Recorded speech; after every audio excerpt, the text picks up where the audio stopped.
Author and outspoken commentator Douglas Murray is on the front line of the war in Israel. He detailed his harrowing experiences to Sky News All-Stars Piers and Rita Panahi. These are his thoughts.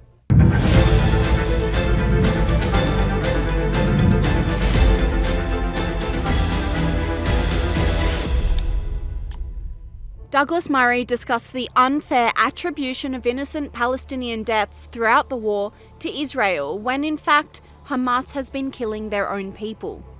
The first thing is, should those deaths really be attributed to the Israeli side?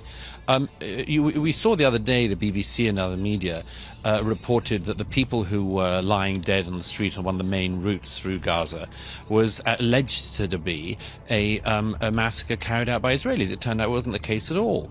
It was Hamas massacring Palestinians fleeing south, as the Israelis had recommended they do. So the question, in a way, that you ask, I would say there's an answer to, which is who exactly is responsible for these deaths? If you do, as Hamas does, decide to build bunkers and put rockets on them and then put hospitals on top of them, who exactly is responsible for that? Is it the Israelis and their response, or is it Hamas for doing that? If you do decide, as Hamas has done, to use all of these billions of dollars of international aid to build tunnels where you can hide, among other things, the kidnapped Israelis, who's responsible for the strikes that happen as a result and any civilian deaths? Is it the Israelis, or is it Hamas, who has been holding the Palestinian peoples of the Gaza hostage for the last 15 years and more? Again, I repeat this point. You know, a lot of what has been said about this seems to suggest that Hamas has no responsibility for this. You know, he added Israel is held to an unfair standard and expectation, which he sees as unequal. I think there's a very particular standard that the Israelis are held to. I think it's an unfair standard, it's an unequal standard, it's an intolerable standard for the Israelis. But when people say, you know, you've just got to sort of live with this, the Israelis quite rightly will be saying, well, we don't see quite why we do. And Douglas Murray was reminded of the scary realities of reporting from a war zone when his interview with Piers was momentarily disrupted by a rocket attack. The comparison between Hamas and the Nazis is insufficient. And sorry, there's an incoming.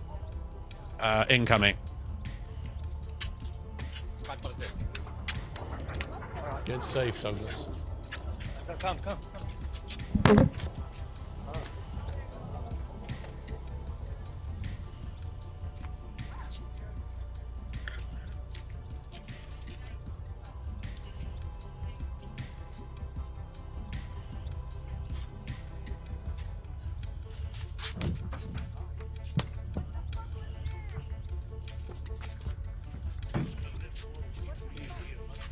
Are you okay, Douglas?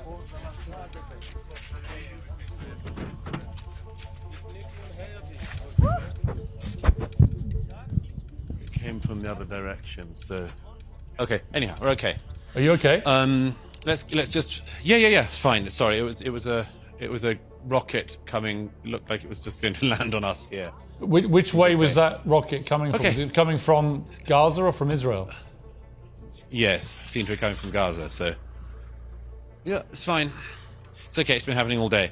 Let me just finish this point, if I may. Before we go on, Douglas, Atman, how does that make Sure. you? How does that make you feel? What just happened there? I mean, it's I'm a little used to it. I was in Ukraine last year and was in Kherson and Odessa and Mykolaiv, and when the Russians were shelling it, so I'm a little used to it. Douglas Murray then went on to tell Piers that the ordinary Palestinian population in Gaza are not peaceful people, and that they're no better than Hamas. Your question supposes that there is a sort of peaceful Palestinian population in the Gaza who would love a two-state solution, and then a few bad apples in Hamas. I think that's not true. Why is it that when one of the victims of the music festival, a poor young German Jewish girl, who it seems was raped and then brutally murdered and taken into the Gaza naked. Why was it that you can find, and anyone can find this online, a crowd of ordinary Gazans? It wasn't Hamas, it wasn't a Hamas rally. Ordinary Gazans spitting on her body, hitting her body, mutilating her body further as it went down the street. Does that strike you, Piers, as a placid population of peacenik types who are just desperately waiting for a two-state solution to be put back on the table for the millionth time in the last 70-something years? It doesn't seem like that to me. No, but there are over 2 million people in Gaza, and there weren't 2 million people in that video clip. There were a few hundred. So I don't like to make... Yeah, well, a few hundred at random. And did you see anyone in it saying, hey, guys, stop. We're not meant to mutilate the bodies of girls or rape them in public? No, I didn't see that. Douglas Murray also made the frightening discovery that Hamas are worse than Nazis, as they display no remorse. In fact, they celebrate their brutality. Even the Nazis were actually ashamed of what they did. You know, SS battalions who spent their days shooting Jews in the back of the head and pushing them into trenches had to get very, very drunk in the evening to forget what they had done. The Nazi high command famously had to sort of get around the problem of soldier morale because the soldiers knew this wasn't exactly what their lives were meant to look like either. I tell you one very big difference. If you look at the footage, the raw footage, and I really hope people don't on a wider scale have to view what I viewed the other day, if they see it, they will see something that is at least as barbaric as what the Nazis did. But here's the difference. They did it with glee. They were deeply proud.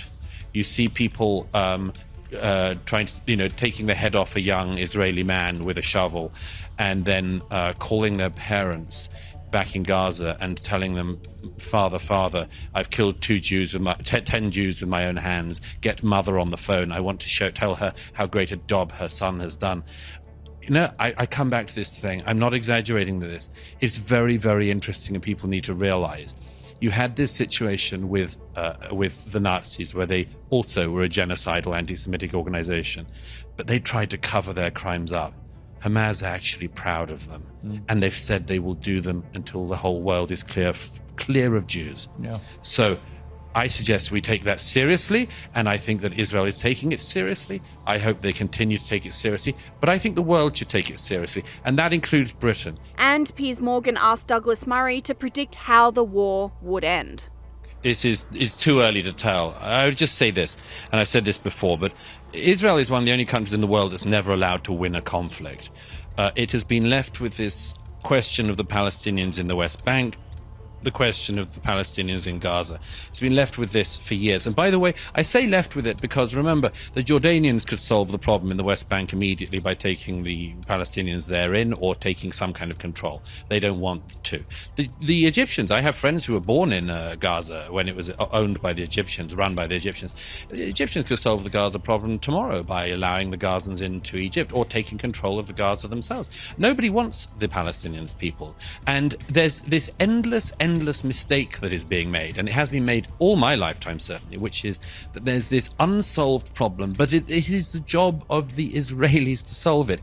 What is happening behind me is a demonstration of the fact that it is an insoluble problem that the Israelis keep being told to solve. Gaza, ever since the Israelis left it in 2005, could have become Singapore. It could have become a thriving place. But Hamas didn't want that. They wanted to turn it into a place, instead of building upwards, they built downwards. Instead of building great buildings, they built great tunnels. This is a tragedy for the Palestinian peoples, but it's one that has been brought on them by groups like Hamas, who do not want a settlement in this war.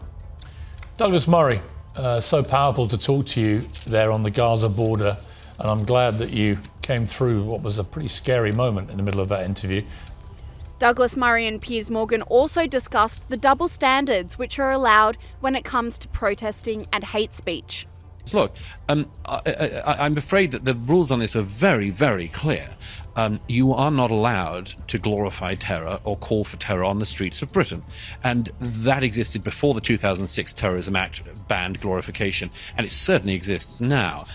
If you stand on the streets of London calling for jihad, you are calling for terror, and that is actually a place where free speech is at its limit and is no longer permissible.